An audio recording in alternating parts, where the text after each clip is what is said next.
Assalamualaikum warahmatullahi wabarakatuh.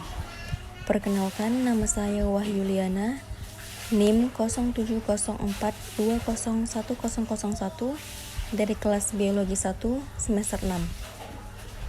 Di sini saya akan menjelaskan materi tentang teknik pewarnaan pada mata kuliah Mikroteknik Hewan yang diampu oleh Ibu Syukriyah MSc. Baiklah, langsung saja. Yang pertama, apa sih teknik pewarnaan?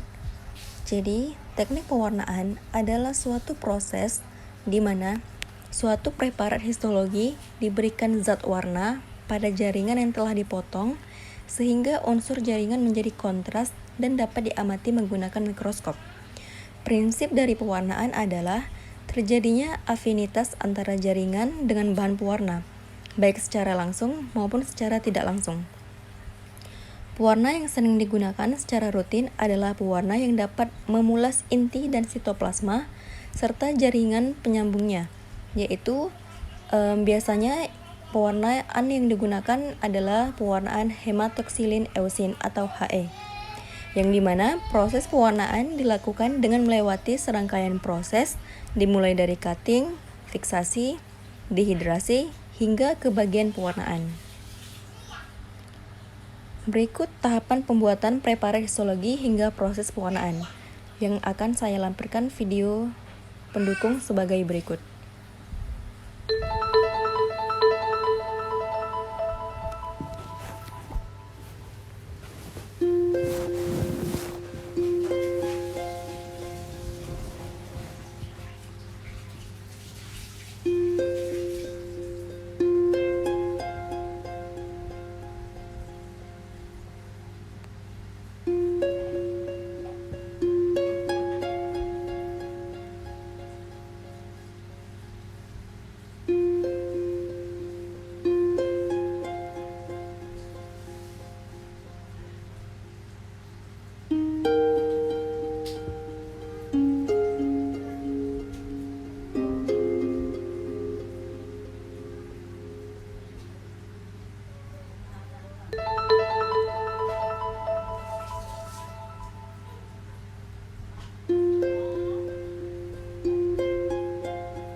Baiklah, selanjutnya pewarnaan hematoksilin eusin atau He.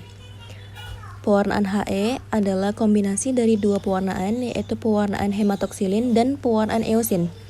Hematoksilin berfungsi untuk mewarnai nukleus menjadi warna biru, sedangkan eusin memberi warna matriks ekstraseluler dan sitoplasma menjadi warna merah muda. Pewarnaan He merupakan pewarnaan yang paling sering digunakan dan dijadikan sebagai gold standar dalam penentuan diagnosis medis dalam histopatologi. Prinsip pewarnaan He. Kromatin dalam inti akan mengikat zat yang bersifat basa atau hematoksilin, dan protein sitoplasma akan mengikat zat yang bersifat asam atau eusin, sehingga sel akan berwarna merah muda dengan inti berwarna biru keunguan. Tujuan dari pewarnaan He yaitu agar dengan pemberian warna tersebut, berbagai unsur jaringan dapat terlihat jelas dan dapat dibedakan. Selanjutnya, jenis-jenis hematoksilin dan komposisinya. Yang pertama ada hematoksilin Ehrlich. Komposisinya terdiri dari hematoksilin 2 gram, alkohol absolut sebanyak 100 ml, gliserin 100 ml, aqua D 100 ml, asam asetat glasial 10 ml, dan potasium alum 15 gram. Yang kedua ada hematoksilin Meyer, di mana komposisinya itu ada hematoksilin 1 gram, aqua D 1000 ml, potasium alum 50 gram, sodium iodat 0,2 gram, asam sitrat 1 gram, chloral hidrat SLR 50 gram, dan chloral hidrat AR 30 gram. Yang ketiga ada hematoksilin Harris. Komposisinya ada hematoksilin sebanyak 2,5 gram, alkohol absolut 25 ml, potasium alum 50 gram, aqua D 500 ml, oksida merkuri 1,25 gram, sodium iodat 0,5 gram, asam asetat glasial 20 ml. Yang keempat ada hematoksilin Col. Komposisinya terdiri dari hematoksilin 1,5 gram, aqua D 250 ml, potasium alum jenuh 700 ml, serta 1% iodium dalam 95% alkohol 50 ml. Dan yang terakhir, dan selanjutnya ada hematoksilin Karazi. Komposisinya ada hematoksilin 5 gram, gliserol 100 ml, potasium alum 25 gram, aqua D 400 ml, kalium iodat 0,1 gram. Selanjutnya hematoksilin Gil. Komposisinya ada hematoksilin 2 gram, sodium iodat 0,2 gram, aluminium sulfat 17,6 gram, aqua D 750 ml, ethylene glycol 250 ml, dan asam asetat glasial 20 ml. Terakhir ada hematoksilin Delafield, yaitu komposisinya ada hematoksilin 4 gram, alkohol 95% sebanyak 125 ml, amonium alum jenuh 15 gram atau sama dengan 100 ml, 400 ml, kemudian ada gliserin 100 ml. Selanjutnya, contoh pembuatan larutan hematoksilin. Kita ambil contoh hematoksilin Harris. Pertama, hematoksilin dilarutkan ke dalam alkohol absolut, kemudian ditambahkan ke dalam potasium alum yang sebelumnya telah dilarutkan dalam aqua D hangat dalam labu 2 liter. Kemudian campurkan larutan tersebut dan dipanaskan dengan cepat sambil diaduk. Selanjutnya, hentikan pemanasan, kemudian tambahkan merkuri oksida dan sodium iodat, kemudian ditambahkan secara hati-hati. Selanjutnya, dipanaskan sampai warna menjadi ungu gelap. Hentikan pemanasan dan tempatkan wadah ke dalam air dingin sehingga larutan hematoksilin menjadi dingin. Kemudian setelah larutan dingin, tambahkan asam asetat glasial. Penambahan asam asetat ini bersifat opsional. Kemudian yang terakhir, saring sebelum digunakan. Selanjutnya kita bahas tentang larutan eusin. Larutan eusin merupakan pewarna sintetis golongan xanthen yang bersifat asam, sehingga dapat mengikat molekul protein yang bermuatan positif di sitoplasma dan jaringan ikat. Eusin memiliki kemampuan diferensiasi sendiri untuk membedakan antara sitoplasma dari tiap sel dan serabut jaringan ikat yang berbeda. Eusin merupakan counterstain yang mewarnai sitoplasma dan jaringan ikat menjadi warna merah dan orange, serta mewarnai inti sel yang telah terwarnai oleh hematoksilin dari biru menjadi warna ungu. Kemudian eusin terdiri dari eusin Y atau berwarna kekuningan dan larut dalam air, eusin S larut dalam alkohol, serta eusin B berwarna kebiruan. Komposisi dari larutan eosin yaitu yang pertama eosin alkohol stok 1%, yaitu ada eosin Y 1 gram, aquades 20 ml. Kemudian larutkan dan ditambahkan alkohol 95% sebanyak 80 ml. Contoh pembuatan larutan eosin, kita ambil eosin working solution, yaitu eosin alkohol stok 1 bagian dan alkohol 80%-nya 3 bagian. Dibuat sesaat sebelum digunakan dan ditambahkan asam asetat glasial 0,5 ml untuk setiap 100 ml larutan dan aduk dengan baik. Pewarnaan hematoksilin eosin atau He menggunakan 2 macam zat warna, yaitu hematoksilin yang memulas inti sel dan memberikan warna biru, serta eosin yang merupakan counter staining. Hematoksilin memulas sitoplasma sel dan jaringan penyambung serta memberikan warna merah muda dengan nuansa yang berbeda. Kita lanjut ke prosedur pewarnaan He. Pertama, yaitu deparafinisasi, di mana preparat yang telah kering dimasukkan ke dalam larutan silol 1 dan silol 2 selama 10-15 menit. Kemudian yang kedua ada rehidrasi, di mana preparat dimasukkan ke dalam larutan alkohol secara bertingkat, yaitu etanol absolut alkohol 95%, kemudian alkohol 70% selama 3 menit pada tiap proses. Dilanjutkan preparat dicuci dengan aquades.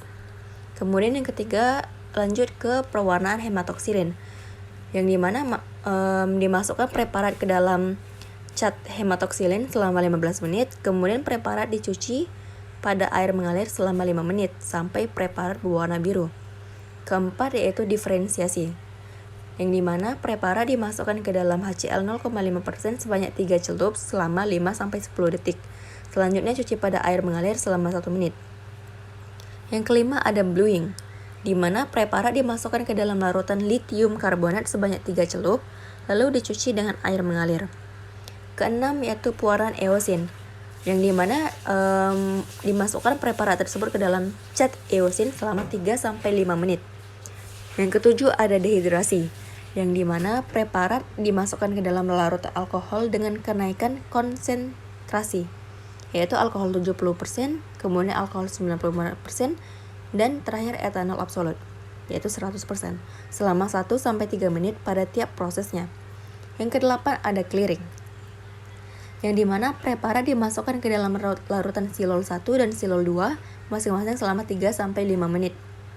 Yang terakhir ada mounting, yaitu proses penutupan preparat jaringan di antara cover gelas dengan objek gelas oleh entelen. Contoh hasil dari pewarnaan He bisa dilihat dari gambar tersebut, yang dimana nukleus itu ditandai dengan warna pewarnaan yang berwarna biru atau hitam. Kemudian sitoplasma ditandai dengan nuansa warna pink. Serat otot berwarna pink lebih gelap daripada sitoplasma. Kemudian sel darah merahnya berwarna orange atau merah. Kemudian fibrin ditandai dengan warna pink gelap. Selanjutnya ada contoh lain, yaitu sediaan kolon dengan ulasan He, yang dimana musimnya itu berwarna biru. Baiklah, sekian yang bisa saya sampaikan. Kurang dan lebih saya mohon maaf. Kepada Allah saya mohon ampun. Kepada Ibu dosen saya ucapkan terima kasih banyak. Wassalamualaikum warahmatullahi wabarakatuh.